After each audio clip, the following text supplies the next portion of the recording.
I didn't believe in haunted houses before that week. I believed in stress, lack of sleep, and the way fear can make your brain fill in gaps that don't exist.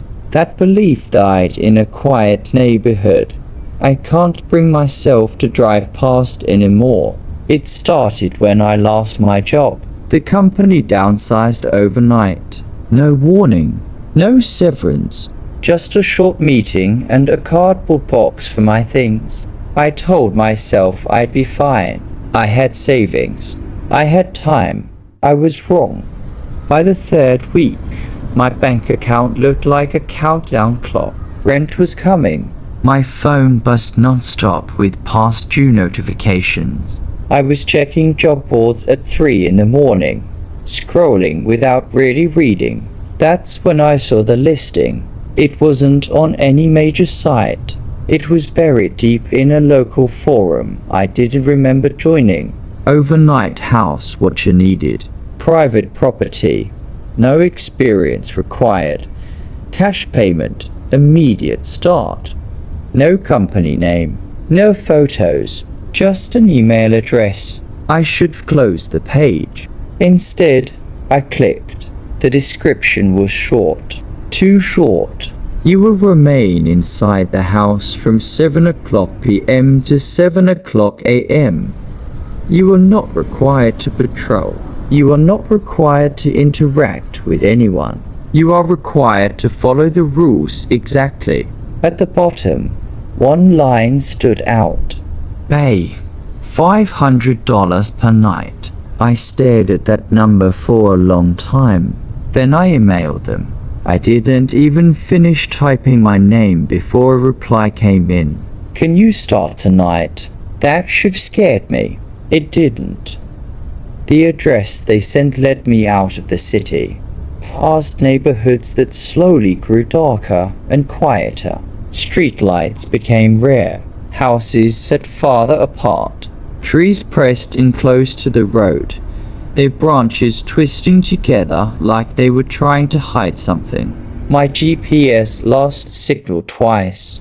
When it finally recalculated, it told me I had arrived. The house stood at the end of a narrow cul-de-sac. 2 stories. White paint gone yellow with age. Windows dark, but clean. Not abandoned.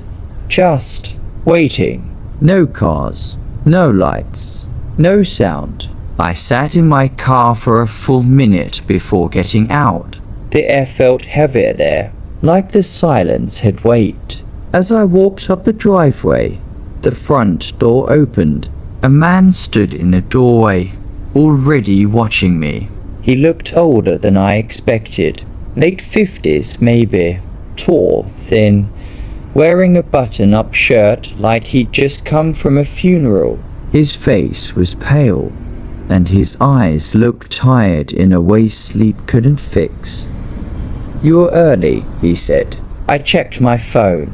6:48 p.m. I didn't want to be late, I replied. He nodded slowly and stepped aside. Come in. The moment I crossed the threshold, something felt wrong. Not dramatic, not obvious, just off. The house was clean, almost spotless, but it didn't feel lived in. There were no photos, no personal items, no smell of food or detergent or dust. It smelled like nothing. You can leave your things in the living room, the man said. You won't need much. I introduced myself, finally realizing he hadn't. Mr. Hale, he said after a pause. I own the property. The living room was large, with a couch facing away from the staircase. A single lamp sat in the corner, already turned on.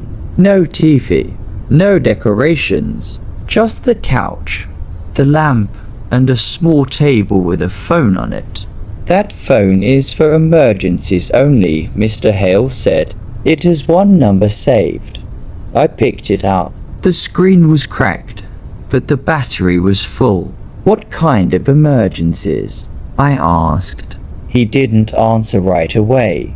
Instead, He handed me a folded sheet of paper. The rules, there were 6 of them. Remain in the living room from 1 o'clock a.m. to 4 o'clock a.m. Do not go upstairs for any reason. Do not enter the basement. If you hear footsteps upstairs, do not investigate. If something speaks to you between 1 o'clock and 4 o'clock a.m., do not respond. If rule 5 is broken, use the phone immediately. I laughed under my breath. This some kind of test? I asked. Like a prank, or this is not a joke, Mr. Hale said sharply. The sudden change in his voice made my smile fade. You're being paid to watch the house, he continued, not to understand it. I asked the obvious question. Is someone else here? No, he said too quickly. Then he corrected himself. Not in the way you mean. My stomach tightened. I need you to listen carefully, he said. Between 1 and 4 in the morning, you may hear things. You may feel watched. You may think someone is upstairs. I opened my mouth to interrupt. Do not confirm it, he said. Do not acknowledge it. And whatever happens, do not let it know you can hear it. Let what know? I asked. Mr. Hale's eyes flicked toward the staircase. It learns, he said quietly. That's all you need to know. He stepped toward the door. If you follow the rules, he added, hand on the knob, you'll be paid in full at sunrise. And if I don't? I asked. He paused. Then, without turning around, he said, then it won't let you leave. The door closed behind him. The lock clicked. And for the first time since I'd arrived, I realized I hadn't seen a single mirror in the house. Not one. And for the first time, I realized something wasn't just wrong with the house. Something was waiting for me.